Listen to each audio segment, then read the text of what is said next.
at some of the day's other news now. Israel says it struck at Iranian targets inside Syria overnight. An Israeli military statement in the early hours of Monday said the operation was against the elite Quds force of the Iranian Revolutionary Guards. It warned Syria not to strike back. The Syrian Observatory for Human Rights said the strikes hit areas around Damascus and Damascus Airport. In a highly unusual move, Israel's military has announced it is attacking Iranian military targets in Syria after it intercepted a rocket fired from Syrian territory hours earlier. It also warned the Syrian authorities not to retaliate. Earlier on Sunday, Syrian state media said it shot down or diverted 6 Israeli missiles fired towards Damascus, although Israel did not comment.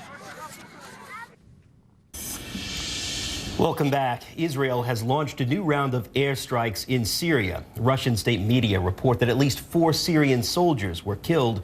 Israel says it was targeting Iranian forces, but it also hit Syrian air defenses after they tried to launch missiles. The video from the Israelis purports to show an attack on a Syrian site. Israel says the strikes come after Iranian forces tried to launch a rocket at the Golan Heights from Syria. The Israeli military tweeted out this video and said the rocket was intercepted by Israel's Iron Dome system. And for more, CNN's Oren Lieberman is live in Jerusalem. He joins us now. So, Oren, what were you learning about the circumstances surrounding these airstrikes and, of course, what is happening right now?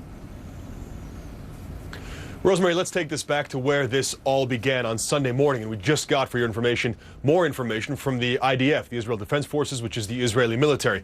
This starts on Sunday morning when Israel launches a rare daytime strike on targets in Syria. That strike is called out by both the Russians and the Syrians, and then, in a fairly rare move, is acknowledged, or apparently acknowledged, by Prime Minister Benjamin Netanyahu on a trip to Africa. That strike, according to both the Russians and the Syrians, is intercepted. That is, a number of Israeli missiles are intercepted by Syrian air defenses. It is after that, and this is now Sunday afternoon, when Israel says Iran launched a medium-range surface-to-surface missile from near Damascus International Airport towards the northern part of the Israeli-occupied Golan Heights. That, in the video you just saw, is intercepted by Israel's Iron Dome aerial defense system.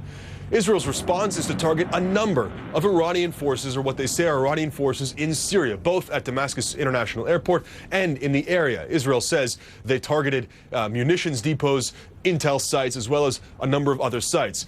Israel says they conveyed to the Syrians a message that this is specifically going after Iranian forces, but when Syrian air defenses fired at Israeli aircraft, Israel then targeted, they say, those Syrian air defense batteries in and around Damascus. That brings us to now. The Israeli military remains at an elevated level of readiness in northern Israel. The ski site in the northern part of the Golan Heights has been shut down, but other than that, the Israeli military says everybody else is living normally. There are no restrictions on civilian activity. So although it is an incredibly tense moment and an intense time in northern Israel and in the Golan Heights, that's the situation as it stands right now, Rosemary. Right, and Oren, of course, the worry now is retaliation. How are Russia and Syria likely to respond to those reported deaths of Syrian soldiers? That's an excellent question. Russia has generally stayed out so far, although it is a big move that they called out both the first Israeli strike and then the follow-up, basically putting on their social media the Russian Ministry of Defense saying this was an Israeli strike. Here are the results of that strike. Certain number of missiles were intercepted, and then a number of missiles hit their target, killing 4 Syrian soldiers, according to the Russians, and injuring a number of others. It's a delicate moment, what happens now and what happens next. Does Syria or Iran choose to respond at this point?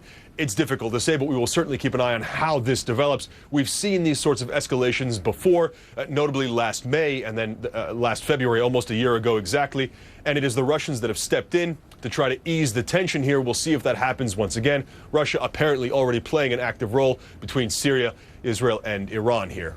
All right, Oren Lieberman joining us live from Jerusalem. It is nearly 10:30 in the morning. Thanks for bringing us up to date on that story. Appreciate it.